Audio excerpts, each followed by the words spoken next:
Morning coffee, porch rail. The world quiet enough that you can hear your own thoughts until one dawn the sound you wake to is men with chainsaws and a truck backing up to your private bridge. I went from pouring cream into a mug to standing barefoot in my yard watching two strangers take apart the thing I built with my hands, and I swear, for a second, the river felt like it had been cut in half along with that wood. They left a yellow notice nailed to the post 7 days. Remove your bridge or we will, like it was an invitation. And that's how the push began. My name's Eli Harper. I lived at the bend of Willow Bay for 11 years. The house a hodgepodge of mistakes and good days. The bridge my stubborn little proof that I belonged there. People think property lines are printed on a map and life follows. Sometimes it does. But sometimes a few signatures and a paint job on a mailbox turns neighbors into judges and committees into a crowd with pitchforks dressed in polite language. The homeowners association in our neighborhood wasn't always a problem until it was. Gloria Wynn, HOA president, sharp haircut, sharper smile. The kind of person who treats rules like jewelry to be worn and shown off, started a campaign that felt like it was written in a conference room and aimed at my front door. When they took the bridge, I felt something thin and important snap inside me. Pride, maybe, or the idea that a thing I'd fixed and walked across was mine. I found my deed in a box of old receipts, the survey lines like a promise that said the bank of the stream and the access were mine. That discovery didn't make me calm, it made me clear. If they were going to treat my property like an inconvenience, I was going to show them inconvenient truths, documents, witnesses, and yes, cameras. You learn fast how people change when water is between them and convenience. Linda from next door, whose lawn is always perfect, stopped crossing the bay when the bridge was down and suddenly had an opinion she'd been holding back for years. It's about safety, Gloria told the neighborhood email list, and people nodded behind screens. Safety, in that language, means you're asking them to pick a side without feeling the pressure of a real choice. So I put up a sign that said private access, installed a gate, floated a small platform, basic stuff that says, I own this, back off. The next morning there were flyers pinned to my gate that called me selfish, reckless.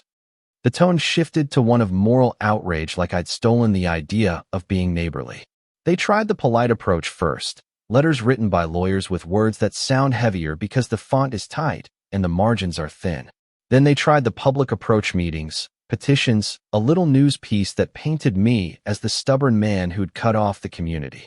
That push turned to shove when contractors came at dawn, just like that first morning, this time with the county's name on their uniforms and smiles that didn't reach their eyes. I called the sheriff.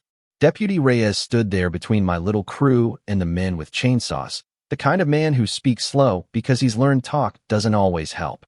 We'll sort this proper, he said. And he did, in the way a sheriff can, on paper and with presence. That delay bought me time to get real help. Marcos Vale, my lawyer, half bulldog, came in with a stack of certified copies and a voice that made Gloria's board think twice. You don't just pull what you want when someone has a deed, he said, and folks in suits looked like grandchildren who'd been told no. But paperwork is only as strong as proof, and proof lives in the small things: the camera that catches the bolt cutters in the dark, the time-stamped audio of someone saying, we'll make him move, at 3 a.m. I had Tom Bram, old friend, handyman, and camera nut, install motion sensors and little waterproof rigs. We set traps of light and sound that recorded more than trespassers. They recorded intent. The night they tried to vandalize my dock, the footage showed 2 board members whispering plans, and the man who'd come with the bolt cutters saying, she'll sign off. We'll just make it messy. That's when it went from a property dispute to a story about who would cross a line to win. There were smaller cruelties, 2 poisoned social notes, a rock through my old mailbox, a late-night generator to keep me awake. The HOA threw tantrums that looked like democracy and smoothed over the edges with official-sounding phrases. I started hosting neighbors' barbecue on my lawn. Everyone welcome in, learning faces that had been pushed into lines. Some people came because they genuinely didn't know the whole story. Others came because curiosity is a gentle kind of justice.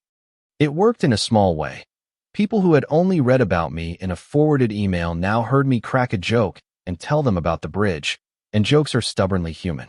Midway through all of this, there was a moment where I felt the whole thing tip either toward ruin or toward something that would matter beyond me. Gloria stood across from me at a community meeting, the fluorescent lights making her ring like glass, and she said, sharp as a staple gun, "You're putting property rights above the common good." I remember the room biting its air. I answered calm, because I wanted my words to land. "I'm not above the common good. I'm part of it, and you don't get to decide where my feet can go." She laughed like a bell, the kind that says you're the joke now.